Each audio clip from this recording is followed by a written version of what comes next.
Nilah is not only the newest marksman and champion to hit the Rift, but is also the first melee champion designed for the bottom lane from the start.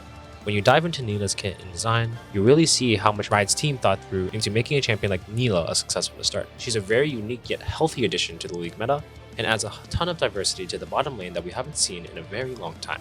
Before we cover why Nilah's design is so good, let's review what perks you should expect to see from a bot lane melee champion so we can compare that from what we would want and expect in Nilah's kit. First and foremost, as a melee marksman, she has some of the damage prowess and survivability of a melee champion, and also gap closure, while also having the late game hyperscaling crit strike damage, while also having the late game hyperscaling that AD carries command, with some boosted range to help kite other melee champions as well.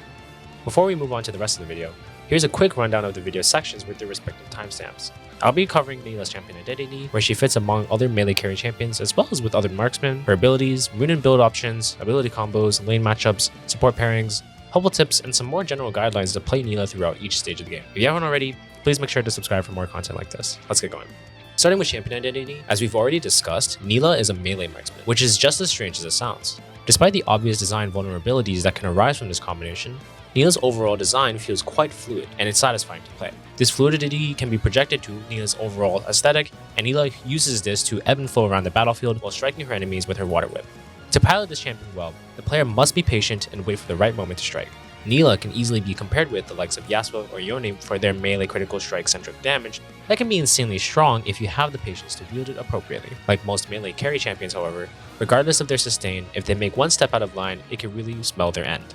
So for players looking to try Nilah out, I would recommend putting yourself in a similar mindset you would for champions like Yasuo in the bottom lane, and you should have a great starting point. The only thing to remember is that Nilah also has mana. So let's start with her abilities as well. Starting with her passive being Joy Unending, Nilah's passive allows her ally shields and heals to be more effective on her by applying a bonus flat percentage.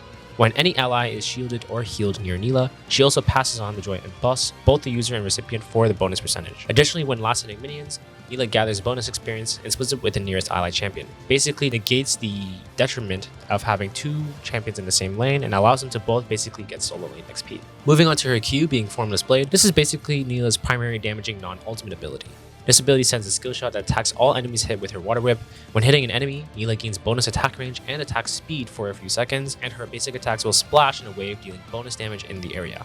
Not only that, but this passive also causes attacks and abilities against champions to ignore some of their armor and heal Nilah for part of the damage dealt. This life-stealing effect scales with crit strike chance and can overheal Nilah to gain a shield as well. Moving on to her W, which is Jubilant Veil, it basically briefly provides bonus movement speed and allows her to dodge basic attacks for a few seconds. During this duration, she also takes reduced magic damage. As if this wasn't strong enough, when contacting an ally while in the Veil, she protects them in the same way for just a shorter duration. Nilah's E is Slipstream. So Slipstream is Nilah's main source of mobility in her kit. It targets any unit to dash through and damages any enemy's hit. Slipstream can also have up to 2 charges at once, so she can gap close from much further away, or even escape a slippery situation if the right opportunity presents itself. When combined with Formless Blade, Nilah pulls a wave of water behind her in the same skill shot as it would otherwise, but in much faster succession. Using Formless Blade in this manner will still activate all of the other benefits of casting it by itself. So this basically reminds me of Samira's E as well upon release, because it also had the same ability to dash through allies as well. It even has a similar interaction with her Q in terms of reforming the way it works. You can kind of make it a really flexible tool to getting around, navigating, and really trying to deal damage. Moving on to Nilah's ultimates. So this is called Apotheosis. It basically functions similar to Diana's ultimate, but a little bit backwards. So instead of pulling enemies in and then dealing tons of damage on the second part of the ability, she actually deals damage first over time in a radius around her, and then pulls enemy ins in the radius, dealing damage and then healing her again for the portion of the damage dealt. This is basically a great way to provide some follow-up engage, sustain, and basically kite out a fight, or simply engage the fight for yourself. So now with basic ability information out of the way, let's go over some optimizations for runes and item choices. Starting with runes, without a doubt, Conqueror is the best primary keystone rune on Nilah. Obviously this is because she can stack it faster, as she is considered a melee champion, but still takes advantage of some longer range than other melee champions. Not to mention the extra healing when stacked gives her quite the boost in sustain overall. The precision tree under Conqueror, there are quite a few variations depending on personal preference. For players that struggle to use their mana, Presence of Mind can help eke out more abilities than you'd be able to otherwise. Remember here that Nilah gains a massive advantage when she lands her Formless Blade, so if you're playing aggressively, you could find yourself out of mana really quick. Otherwise, a great option is to take Triumph here for more bonus healing on a takedown and an added bounty. While Overheal is an option, it's not that useful when Nilah has other sources of overhealing and sustain throughout the laning phase anyway, so the other alternatives are probably better in slot here. In the Precision Tree third row, the best overall option I'd say is Legend Alacrity for added attack speed. Nilah scales really well with attack speed overall, so any added stats you can get are a fantastic choice for her. If you find yourself against heavy CC teams, you can of course consider Legend Tenacity to help deal with that pressure of crowd control as a melee damage threat. The last option, Legend Bloodline, is an option for games where you expect to fight really long, as lifesteal will provide more value than the attack speed when you're full build. The final section for this tree though is Last Stand. It's amazing on melee champions that have sustain and can more comfortably deal damage while low on health. If you're against a team with a lot of burst damage, you might not want to risk playing with such low health, so things like coup de grace could be an option. Even tank shred is really good, so in the right situation you might need to take cut down as well. So it's really more about the case by case situation and what you determine to be best in slot there. As for the secondary rune tree, Resolve is probably the most consistent and safest option. Most players tend to run condition with Revitalize, but another consistent choice with Revitalize is also Second Wind because it provides value in laning phase since she's melee, and there's going to be a lot of situations that she's going to eat free autos because of her base range being so low. In terms of build, you typically want to start with Doran's Blade and then rush your mythic item, which is typically a Mortal Shield Bow. It has so much compatibility with Nilah's kit to provide a massive power spike once it's finished. After that, Nilah should be able to look for Phantom Dancer, Berserker Greaves, and Infinity Edge to basically finish the core. And the final two items pretty much to round out her build are situational, but considering that she is a melee champion when all is said and done, any combination of things like GA, Bloodthirster, and Death Stance are pretty ideal. Nilah's kit is quite fun for its several ability combos and uses, so we're going to review some of the basics first and then progress into some of the more subtle mechanics for specific situations. So as previously mentioned, Nilah's Q can be combined with her E to deal damage in a wave after her dash, kind of like Samira's EQ combo. This is a great way to stay on top of a kiting enemy and deal a ton of burst damage simultaneously. A great use of this combo is to initiate onto multiple enemies, as both the Slipstream and Formless Blade will hit the enemies and almost fully stack Conqueror immediately. Another important use of a Formless Blade is that it can damage enemy structures actually. So this means you can shred down towers pretty rapidly by resetting your attack timer and gaining attack speed buff after hitting the turret. Since Nilah's Slipstream can hold 2 charges as well, it's a great way to get an extra boost of gap closure towards your enemies. This does require you to target a unit in the direction you want to travel through though, so keep an eye out for openings like Yasuo's E. The main benefit you get over this though is that you can use it on allies as well. Another nice piece of Nilah's kit is that both her Q and E reset her attack timer. So when using a quick succession, you can do auto attack Q into auto attack E into auto attack. And this combo basically will gather an instant 10 stacks of your Conqueror as well, which is a ton of stats. There's another version of this combo with E into auto attack, into Q into auto attack, into another charge of E. And this basically fully stacks Conqueror as well. The bread and butter engage combo for yourself is going to be using Slipstream onto an enemy and then casting your ultimate.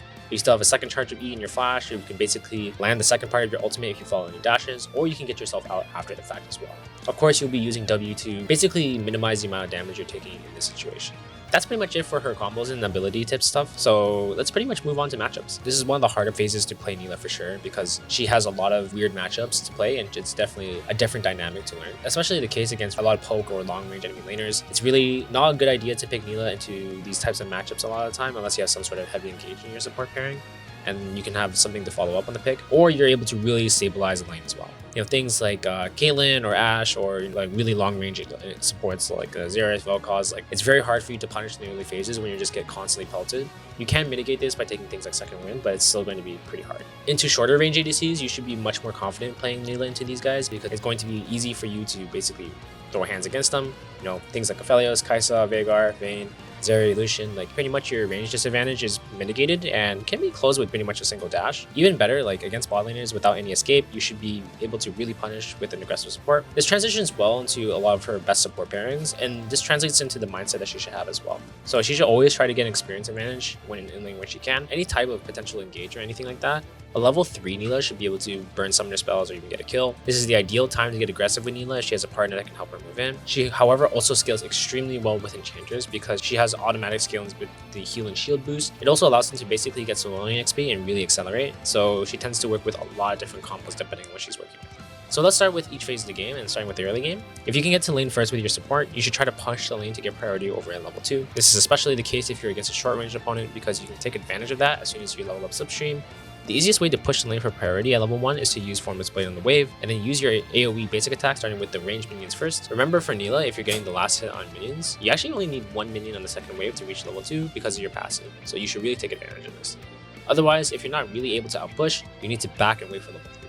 Make sure to not get harassed too much before this power spike so you can engage when you fight the right opportunity. If you have a really good early game ganking jungler, try to communicate with them to gank your lane when you're hitting level 3, as your follow-up is absolutely crazy with all your basic abilities. If the enemy bot lane does not give you an opportunity to engage once you hit 3, you should be able to just get at least priority over the lane. When you do, it's a great time to look to invade the enemy jungle as they will be finishing up their clear and wanting to go after a scuttle.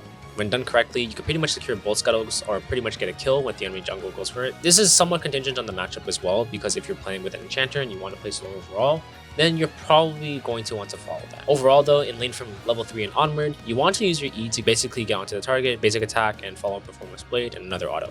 This brings you up to 8 Conqueror stacks instantly, and you can either choose to continue pressure with another Slipstream, or you can back out with either Slipstream or Jubilant Veil to guarantee the one trade against champions like Vayne or Kai'Sa that will want to proc their passive stacks.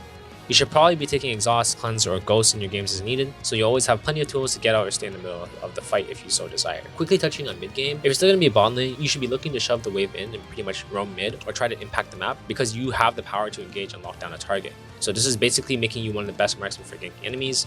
In a way, you should almost consider this stage of the game to be like a funnel comp, where you and your support are shoving the lane out, roaming to help your other lanes and be as much of a pain to the enemy jungle as possible. You can play slow, however, and continue to abuse your XP advantage in the right lane. If you're playing really slow, you can just keep that. You're going to outscale, you're going to be really strong with items and so much of a level XP advantage, so it's not going to be too much of an issue. In the late game, you should be probably pretty confident you can carry fights because of how powerful your ultimate is. It's almost like a way of getting Diana ultimate and a Yasuo ultimate in one, but you gotta make sure you're not going into it. You are still an ADC, and if you go in before major cooldowns have been blown, you basically won't be able to out-sustain your damage, and you probably will die before the second part of your ultimate even activates. So at this stage in the game, you must be pretty confident with your Apotheosis as well, so it's critical to keep tabs on the enemy summoner spells. The last thing you really need is to run into the enemy team, and then you find out that they have Exhaust when your cleanse isn't up for another minute. At that point, you just need to be comfortable to stop chasing if it's appropriate.